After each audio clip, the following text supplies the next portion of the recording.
हमारे साथ जो होता है हमें उससे प्रॉब्लम नहीं होती है, हमारा रिएक्शन उस चीज पे कैसा है उससे हमें प्रॉब्लम होती है। हमारा रिएक्शन या रिस्पॉन्स चीजों को बिगाड़ भी सकता है और सुधार भी सकता है। इसी का एक बहुत बड़ा एग्जाम्पल मैं आपसे शेयर करती हूँ। एक बार रतन टाटा जी ने कंपनी की नई कार लॉन्च की और फिर उन्हें लगा कि ये कंपनी थोड़ा चल नहीं रही है, ठीक ठाक चल रही है, तो वो फोर्ड वालों के पास गए। उन्होंने उनके साथ डील की और फोर्ड वालों के एक एग्जीक्यूटिव ने कहा, हम आप पे एहसान कर रहे हैं, आपके साथ डील साइन करके, आपकी कंपनी खरीद के हम आप पे एहसान कर रहे हैं। तो उन्हें ये चीज अच्छी नहीं लगी। वो इंडिया वापस आए, उन्होंने बहुत मेहनत की और 2-3 साल बाद 2008 में उन्होंने लैंड रोवर और जैगुआर जैसी बड़ी कंपनियों को डेवलप किया और फिर वो फोर्ड के पास गए। फोर्ड वालों ने उनसे कहा, आप हम पे एहसान कर रहे हैं हमारी कंपनी खरीद के। इसे कहते हैं अपनी इंसल्ट का जवाब देना, वो भी बेहतर तरीके से जिसमें आपका भी ग्रोथ हो। सो गाइस, आज मैं आपसे बात करती हूँ कि हमें अपनी इंसल्ट का जवाब कैसे देना चाहिए। क्या रीजंस हो सकते हैं कि कोई हमारी इंसल्ट करता है? उसका सबसे पहला रीजन है जेलेसी। कोई हमसे जलता है। अगर हम किसी चीज में ज्यादा अच्छे हैं, बेटर हैं, तो हमसे जो कम बेटर है वो हमसे जलता है। ये इसमें इस चीज में आगे कैसे, ये इतनी चीजें इतने परफेक्टली कैसे कर सकता है, मैं क्यों नहीं। तो वो जो पीछे रहते हैं, वो जो उनसे आगे रहते हैं, उनकी टांग खींचने में लगे रहते हैं कि मैं इसे कैसे भी करके इसे नीचे गिराऊं, इसकी इंसल्ट करूं, ताकि लोग मुझे ज्यादा अप्रिशिएट करें, ना कि उसे जो डिजर्व करता है। सेकेंड है इनसिक्योरिटी। कुछ लोग होते हैं दुनिया में जिनसे आपने देखा होगा 90% मार्क्स लाते हैं, फिर भी सैड रहते हैं, फिर भी दुखी रहते हैं, क्योंकि उन्हें कहीं ना कहीं इनसिक्योरिटी रहती है कि मुझसे ये आगे ना निकल जाए, मुझसे कोई आगे ना निकल जाए, मैं ही हमेशा टॉप पे रहूं, मैं ही हमेशा आगे की पोजीशन हैंडल करूं। इनसिक्योरिटी रहती है कि कहीं कोई मुझसे आगे ना निकल जाए, और ये चीज बहुत गलत है।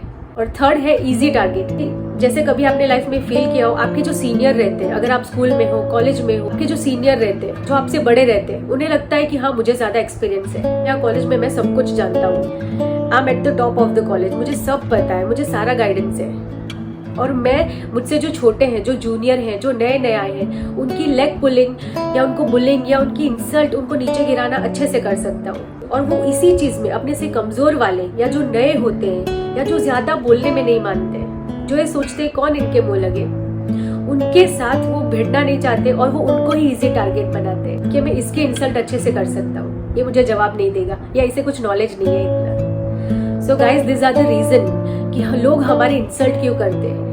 अब हमें ये जानना है हम उस इंसल्ट का बदला कैसे लें।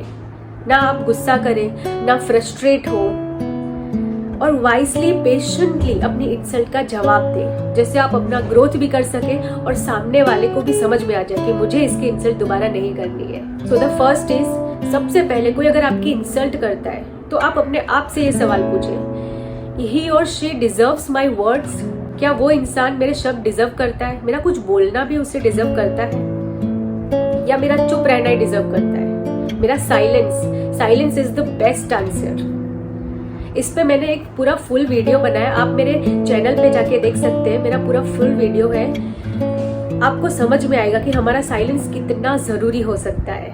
कॉलेज में हो, जहाँ आपके सीनियर्स हैं, कुछ भी थोड़ी थोड़ी देर में आपकी लेग पुलिंग करते रहते हैं, आपको बुलिंग करते रहते हैं, और आप उन्हें आंसर नहीं करते, साइलेंस रहते हो, क्योंकि हम कभी कभी ये समझते कि हाथी के पीछे कुत्ते हमेशा भौंकते रहते हैं। पर हाँ, ये चीज हमेशा जरूर ध्यान में रखें कि आपका हमेशा चुप रहना सही नहीं है। कहीं कहीं आपको जवाब दे देना चाहिए, ताकि इंसल्ट करने की गलती बार बार ना हो। इसलिए आप ये चीज जरूर समझें कि कहाँ आपका चुप रहना जरूरी है और कहाँ आपका इंसल्ट का जवाब देना जरूरी है। Second is control your anger. अगर सामने वाला आपकी इंसल्ट कर रहा है तो वो ये चाहता है कि आप उस पर गुस्सा करें, आप फ्रस्ट्रेट हो, आपकी आप मेंटल हेल्थ खो दो, मेंटल पीस खो दो, ये तो वो सामने वाला चाहेगा ही, पर ये आप पे डिपेंड करता है कि उसके इंसल्ट का जवाब आपको कैसे देना है। गुस्सा होके, फ्रस्ट्रेट होके, अपनी मानसिक शांति बिगाड़ के, जो उसे खुशी दे, ऐसा करके कि समझदारी से जवाब देना है। इसका बहुत ही बढ़िया एग्जाम्पल है। एक बार एक आदमी ने एक दूसरे आदमी से रेस्टोरेंट में कहा, तुम बहुत मोटे हो, बहुत गंदे दिखते हो। तब उस आदमी ने बजाय गुस्सा करने के, फ्रस्ट्रेट होने के, या ये सोचने के हाँ सही बात है मैं मोटा हूँ, इनसिक्योर फील होने की बजाय, खुद में कोई भी नेगेटिव इमोशंस लाने की बजाय, उसने सिंपली यही कहा, I think you are looking at mirror. लग रहा है आप मिरर में देख रहे हो। तो guys, always control your anger. जो दूसरे चाहते हैं वैसा रिएक्शन आप ना दें, जो आपके लिए अच्छा हो और सामने वाले को समझ भी आ जाए। Third is reply them with your success. एक फ्रेंच राइटर और सिंगर है, ये कहते हैं अगर कोई आपकी इंसल्ट करता है तो वो इंसल्ट को एक सीड की तरह अपनी सक्सेस में यूज करो। अपनी सक्सेस को ग्रो करने के लिए उसे एक सीड की तरह यूज करो। चाणक्य के बारे में अच्छे से जानते हैं। चाणक्य ने एक बार धनानंद से जाके कहा, भारतवर्ष पर बहुत बड़ा हमला होने वाला है, अब भारत को कैसे भी करके इस युद्ध से बचाएं। तब धनानंद ने खुद बहुत घमंड में आके चाणक्य से कहा, मुझे पता है, मैं राजा हूँ, मुझे पता है क्या करना है, तुम्हें मुझे बताने की जरूरत नहीं है, तुम राजा नहीं हो, मैं राजा हूँ। उसने चाणक्य को वहां से निकाल दिया और फिर चाणक्य ने तब मन में सोचा कि अब मैं इसे खत्म करके रहूंगा और भारतवर्ष पे एक नया, एक सही और डिजर्विंग राजा को रखूंगा जो इस भारतवर्ष को अच्छे से और बखूबी संभाले। तो चाणक्य ने चंद्रगुप्त को उस काबिल बनाया और उसे पूरी तरह वैसे ट्रेन किया कि वो धनानंद से लड़ सके और भारतवर्ष पे राजा बन के बैठ सके। आखिर में धनानंद को मार के चंद्रगुप्त को वहां पे बिठाया। ये था चाणक्य का जवाब, जो हमें सिखाता है कि जब तक मैं अपनी इंसल्ट का जवाब अपनी सक्सेस से नहीं लूंगा तब तक मैं अपनी शिखा या अपनी चोटी नहीं बांधूंगा।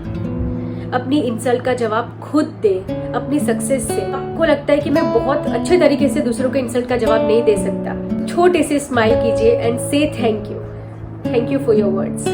याद रखिए, अगर कोई आप पे गुस्सा करता है, आपकी इंसल्ट करता है, आपको इनसिक्योर जेलसी फील कराता है कि कोई भी चीज लाइफ में अगर मुझे लेनी है तो इट डिपेंड्स ऑन मी, तो ही मैं लूंगी, otherwise I will not accept it. मैं आपको एक छोटा सा एग्जांपल दूं। एक गांव में एक मॉन्क रहता था जिससे एक आदमी को बहुत परेशानी थी कि ये मॉन्क कैसा है, लोग इसको बहुत मानते हैं, बहुत इसके प्रवचन सुनते हैं, सब इसकी बातें सुनते हैं। तो वो रोज जाके उसकी इंसल्ट करता था, पर मॉन्क को इससे कभी कोई फर्क नहीं पड़ा। दूसरे लोग मॉन्क से कहते थे कि ये रोज आके आपकी इंसल्ट करता है, पर आप उसे कुछ कहते क्यों नहीं। अगर कोई सामने वाला आपको गुस्सा करता है, फ्रस्ट्रेट करता है, इनसिक्योर, जेलसी, कोई भी नेगेटिव इमोशंस आपको देता है, तो ये आप पे डिपेंड है, आप वो इमोशंस को एक्सेप्ट करें या ना करें।